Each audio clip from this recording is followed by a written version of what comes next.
معالي السيدة أنيلينا بيربوك رئيسة Excellence Annalena Baerbock, présidente de la 80e session de l'Assemblée générale des Nations unies, Votre Excellence Monsieur Antonio Guterres, secrétaire général des Nations unies, Majesté, Excellences, Mesdames et Messieurs. Au nom du peuple libyen, je souhaiterais vous féliciter à l'occasion du 80e anniversaire de la création des Nations unies. Cela reste un des piliers de l'ordre international, un des phares du multilatéralisme dans l'histoire de l'humanité. Nous nous félicitons de l'organisation de cette session avec comme thème « Mieux ensemble, 80 ans et plus pour le développement de la paix et les droits de l'homme ». Ce sont des principes auxquels nous croyons profondément, des principes que nous consolidons au niveau national, régional et international.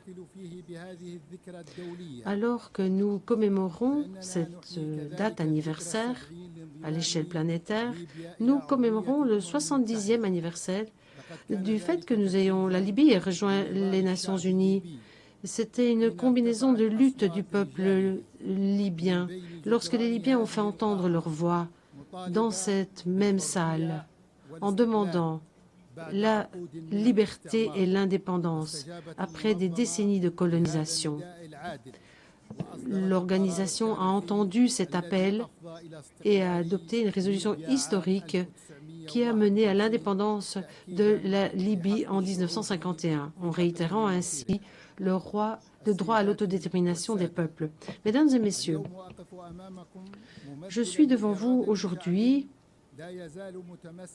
et je représente la volonté d'un peuple qui continue d'espérer, qui continue de croire en sa capacité de construire un avenir prospère et stable. La Libye, ce n'est pas une zone de combat, ce n'est pas une arène où l'on tente de gagner, un endroit d'où les crises peuvent être exportées. C'est une nation riche en ressources naturelles, une société qui se tient avec une jeunesse qui dispose d'un potentiel immense. Ce sont eux, la colonne vertébrale pour construire un État moderne. Dès le tout début, les liens de la Libye avec les Nations unies se sont basés sur le partenariat et le respect mutuel.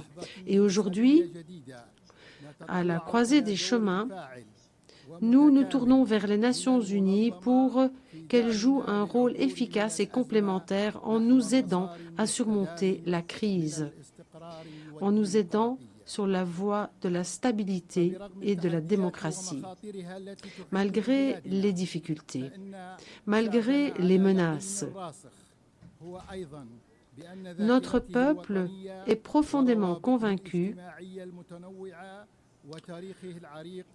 que sa société si diverse, son histoire très longue, lui permettront de rester ferme et de surmonter toutes les crises, quelles qu'elles soient. Mais je vais être honnête avec vous. En Libye, de nombreux mécanismes traditionnels sont arrivés au bout de leurs forces. Ils ne sont pas à la hauteur de la complexité de la situation sociale et politique. Ils ont eu une incidence toxique sur la confiance des Libyens dans les solutions proposées. Nous devons revoir ces solutions, éviter les solutions temporaires et les interprétations beaucoup trop étriquées qui ne font que nourrir les crises. Nous pensons que toute solution qui ne rétablit pas l'appropriation nationale sur le plan politique, une solution qui n'émanerait pas de la volonté libre de la population, est vouée à l'échec. Nous l'avons vu dans le passé. Et dans ce contexte, nous vous présentons une vision politique très claire. Il faut tout d'abord rétablir la souveraineté nationale pleinement. Il faut rejeter toute ingérence étrangère, quelle qu'elle soit et quels que soient les arguments avancés. Deuxièmement, arriver à un consensus national inclusif est essentiel pour arriver à une société inclusive. Mais pour cela, il faut un dialogue sincère qui serait tenu en Libye avec tous les acteurs libyens sans exception. Troisièmement, réunir les institutions nationales, notamment de la défense, de la sécurité, en utilisant des mécanismes professionnels sans polarisation et sans quotas. Quatrièmement, mettre fin à la période de transition grâce à la Constitution et en procédant à des élections libres et justes, permettant aux Libyens de choisir qui va les diriger sans tutelle et sans imposition d'acteurs extérieurs. Mesdames et messieurs, alors que nous prenons nos responsabilités politiques et malgré les difficultés rencontrées, nous avons pu conserver le niveau le plus élevé de stabilité possible. Nous avons évité la rechute dans la violence. Nous soulignons que l'intégrité territoriale, la souveraineté et la cohésion sociale de la Libye sont des éléments qui ne sont pas négociables. Nous avons pu respecter l'accord de cessez-le-feu. Nous avons établi un comité sur les modalités de sécurité dans la capitale Tripoli. Sous ma supervision, ceci a contribué à renforcer la stabilité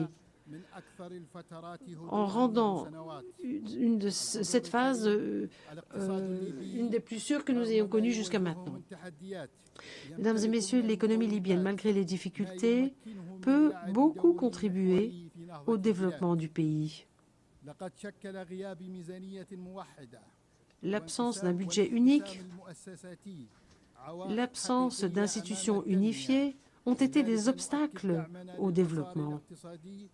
Nous soulignons que nous appuyons la voie économique par le biais du Comité supérieur économique et financier. Il est nécessaire de respecter les grands principes d'équité et de transparence lors de la redistribution de la richesse. La migration illégale est une vraie difficulté, un vrai problème humanitaire avec des causes très anciennes. Nous demandons à la communauté internationale d'adopter une approche globale en appuyant la création d'emplois, la création d'infrastructures dans notre région en partenariat avec l'Union africaine, plutôt que d'adopter des approches beaucoup plus étroites, sécuritaires, qui se sont avérées inefficaces. Dans ce contexte, nous avons appuyé des projets économiques qui établissent des liens entre le nord et le sud du continent africain. Pour créer un environnement propice au développement, il faut que les jeunes puissent travailler. Il est important de retrouver des équilibres au niveau démographique sur le continent africain et sur le plan économique aussi.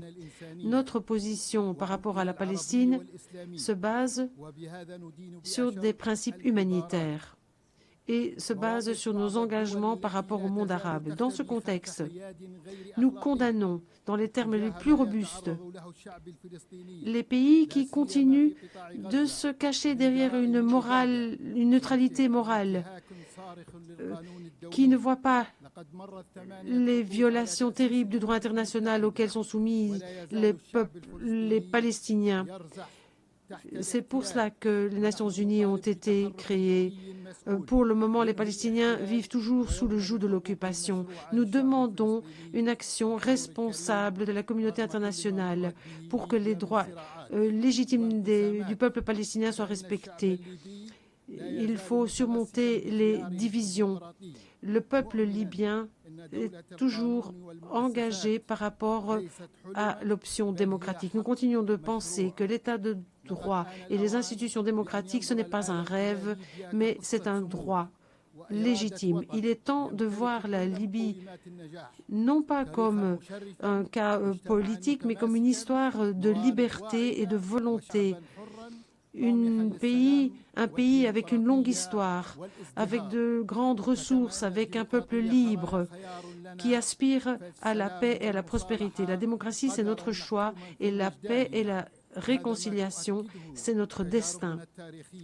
Notre histoire a bien montré que notre peuple peut arriver à la réconciliation, peut promouvoir la tolérance et la justice. Nous pouvon tourner cette page. La réconciliation nationale, ce n'est pas simplement quelque chose de nécessaire pour construire l'État, c'est un héritage que nous chérissons. Nous voulons une Libye souveraine, libre, forte, avec des institutions robustes, ouvertes au monde, un vrai partenaire au niveau régional et international. Vive la Libye unifiée et indépendante, vive le peuple libyen libre et digne, que la paix de Dieu soit sur vous tous. Merci.